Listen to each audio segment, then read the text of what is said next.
그 정도야? 12분기 연속 매출 신기록을 갱신하고는 있으나 발표한 내용에 대해서 좀 쏘쏘 잠깐 넘어갔는데 중요하게 체크할 부분이 있었습니다. 매출이 쏘쏘였던 반면에 매출 확 증가한 부분이 있었어요. 삼성전자 외국인 투자 비중의 포지션 규모가 48.3%, 하이닉스도 48.5% 정도가 됩니다. 하이닉스 48.5%는 제가 최근 몇 년 사이에 본 적이 없습니다. 삼성전자 지금 30만 원 돌파에 40만 원 가는 과정에서의 지점이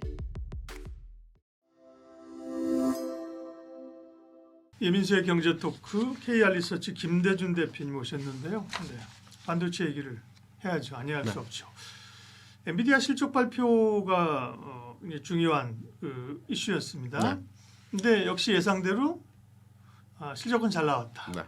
두 번째 예상대로 주가는 못 오른다. 그죠? 빠지진 않았지만 그죠?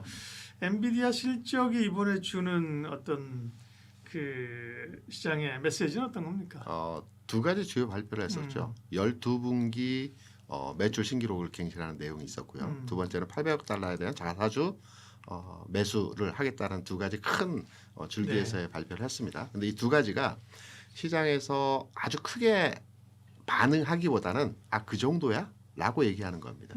첫 번째 매출을 말씀드리면 12분기 연속 매출 신기록을 갱신하고는 있으나 매출이 예상 수준 대비해서 3% 증가했습니다. 그러니까 예상치가 10% 높았던 거고요. 10%에서 3%가 더 올라갔습니다. 그럼 잘 한번 판단해 보시면 과거의 엔비디아 실적을 우리가 들여다보면 당연히 예상치보다도 10%, 20%가 더 높게 매출이 발생했거든요. 3%밖에 안 된다라는 부분이 시장의 반응도에 대해서 뜨뜻미질한 거고요.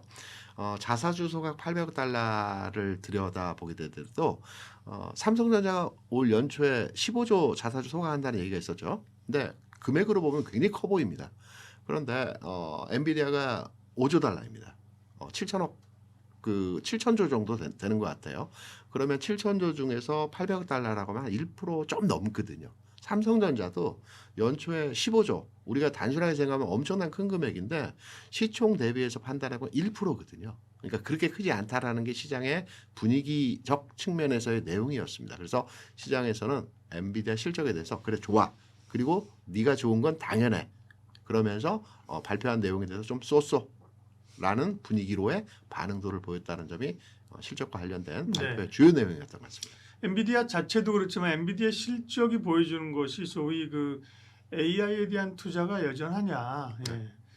그 다음에 또 다른 이제 최근에 이런 그 기업들 실적 발표하면서 지난번에 이제 그 빅테크들 실적 발표하면서 이익 더 낼 수 있었는데 이게 좀 줄어든 이유는 단가가 올라서 그래, 원가가 올라서 그래. 예를 들면 반도체 사오는데 가격이 올랐다는 거잖아요.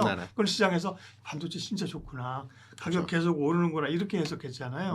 그러면 엔비디아 실적이 미국의 그 빅테크나 IT 기업에 미치는 영향은 어떻습니까? IT 기업도 그렇고요. 실적 발표에서 제가 잠깐 넘어갔는데 중요하게 체크할 부분이 있었습니다. 매출이 쏘쏘였던 반면에 매출이 확 증가한 부분이 있었어요. 엣지 컴퓨터라고 그러죠. 그러니까 콘솔 게임이나 자율주행 차량에 들어가는 반도체 부분에 대한 그 매출은 한 30%가 증가를 했습니다. 그럼 이쪽 부분의 산업은 굉장히 나가고 있는 현상이라고 볼 수가 있거든요. 물론 기존에 수입하고 있는 반도체 가격이 상승했기 때문에 매출이 또는 이익이 좀 줄어들 수는 있겠지만 성장 측면에서의 그 수준을 보게 되면 가장 큰 폭의 성장을 보인 부분은 콘솔이라는 게 자율주행 관련한 산업에 대한 확장성이 엔비디아의 매출 내용을 들여다볼 때 이쪽이 확 커가고 있는 산업이다. 그래서 관련 종목들의 흐름들도 이쪽이 부각이 되어질 가능성이 높은 상황이다라는 부분이고요. 앞서 잠깐 말씀해 주셨던 빅테크 기업들이 엔비디아의 그 반도체 매출과 이익에 대해서 조금 정체되는 생각보다 크지 않았던 부분들은 일단은 이제 경쟁 체제로 진행되는 부분들이기 때문에 엔비디아에 집중되었던 부분들이 다른 빅테크 기업으로도 분산이 되는 과정에서 진행되어는 산상이 아닐까 이렇게도 해석이 되고 있습니다. 엔비디아는 정말 지금의 AI 시대의 총화였지만 이미 사실은 조금 관심의 핵심에서는 조금씩은 비껴나간 거죠, 그죠? 그래도 주가는 또 슬금슬금 조정받고 또 올랐지만 그죠? 폭발적인 옛날에는 폭발적인 기대와 상승은 아닌 거죠. 그러면 외국인들 입장에 보면은 이런 결국 이제 AI에 대해 투자를 하는데 반도체, 소프트웨어, 전력 많겠습니다만 그 한국의 삼성전자와 하이닉스를 보는 외국의 시각들은 좋긴 할 텐데 뭐 계속 매도란 말이에요. 물론 네. 매도가 나빠서 파는 게 아니고 비중 조절 때이라서 판다고는 하나, 네. 그렇죠? 주구장창 팔고 있어서 이걸 어떻게 봐야 되나요? 뭐 첫 번째는 비중 조절이고요. 네. 그리고 두 번째는 많이 팔았다라는 겁니다. 음. 당연히 많이 올랐기 때문에 비중 조절 차원에서 일부 매도를 하는 건데요. 지금 삼성전자 외국인 투자 비중의 포지션 규모가 48.3%, 하이닉스도 48.5% 정도가 됩니다. 하이닉스 48.5%는 제가 최근 몇 년 사이에 본 적이 없습니다. 50% 이상이었었거든요. 항상 50% 이상이었습니다. 아무리 줄여도. 그래서 하이닉스 매도, 삼성전자 매도는 외국인의 포지션을 계속 감소시키는 주가 상승이 가장 큰 이유였고요. 문제는 이제 삼성 하이닉스에 대해서 언제 사들어올 거냐에 대한 부분이겠죠. 외국인들은 일단 뭐 전망치에 대해서 상당히 긍정적으로 보고 있습니다. 다만 이제 비중에 대한 부분을 리밸런싱하는 과정에서 포지션을 줄였는데요. 과거 흐름을 한번 들여다보겠습니다. 과거에 삼성전자에 대해서 외국인이 가장 선호했던 시절이 몇 번 있었지만 2023년도에서 2024년도 구간에서 외국인들이 삼성전자에 대해서 굉장히 선호도로에 집중적 매수를 했었습니다. 이 당시에 제 기억으로는 아마 50%에서 23년 초에 24년 7월 8월 그러니까 1차 총파업이 되기 전 단계까지 55%까지 삼성전자를 매집을 했었거든요. 근데 7월 이후에 11월까지 이게 50%까지 다시 내려갔습니다. 여기서 많이 매도했는데 여기서 중요한 것은 삼성전자에 대해서 55%에서 50% 7월에서 11월까지 매도를 하고 이후에 다시 산 시점에서의 상황을 보게 되면 그 다음 연도 6월 7월이 되어서야 샀습니다. 그러니까 이 부분을 지금의 장의 상황에 대한 삼성전자 하이닉스로 치환시켜서 우리가 이해를 하게 되면 외국인 투자자들은 삼성전자 포지션을 한번 줄이게 되면 즉시로 다시 원래의 수준으로 회복시키는 매매를 하지 않는다라는 과거 흐름에서의 내용을 이해할 수 있거든요. 그러면 당분간의 영역에 있어서 삼성전자에 대해서 더 이상 팔 물량은 없을 겁니다. 장기 투자 부분이 48% 이상이니까요. 팔 물량은 없대.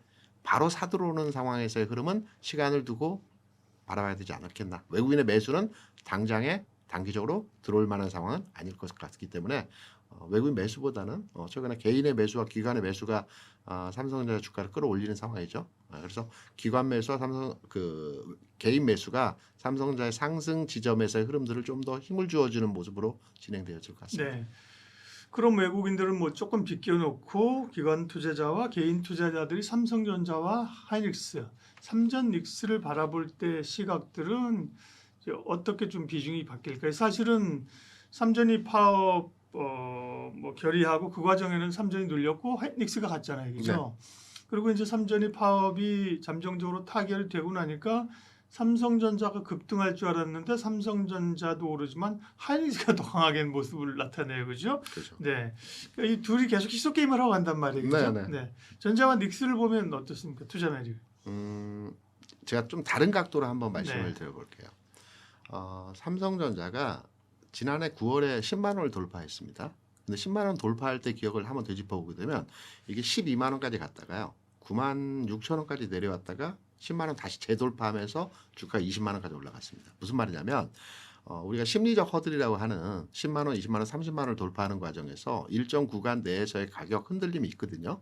12만 원에서 9만 7천 원, 6천 원이라고 하면 대략 한 30% 조정을 받은 겁니다. 25%, 30% 조정을 받았죠.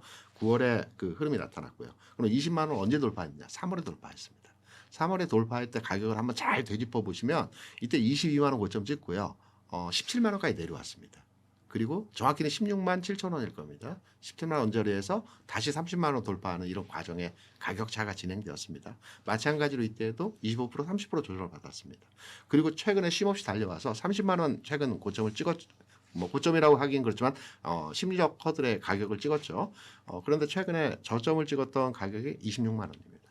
그러면 퍼센테이지 측면에서 과거 10만 원대, 20만 원대 찍어줬던 25% 내외의 조정 폭에 대해서 지금 조정의 폭이 그렇게 크지 않았다는 부분이거든요. 그럼 앞으로 가격 조정이나 또는 기간 조정의 과정이 남아 있을 수도 있다라는 측면에서의 접근도가 필요하다라고 생각하기 때문에 삼성전자 지금 30만 원 돌파에 40만 원 또는 일부 증권가에서 얘기하는 59만 원, 60만 원까지 가는 과정에서의 지점이 출발점 지점이 지금이 아니고 좀 시간을 두고 판단해서 진행되어질 시점이 나타날 수 있겠다라고 생각하는 부분이 있죠.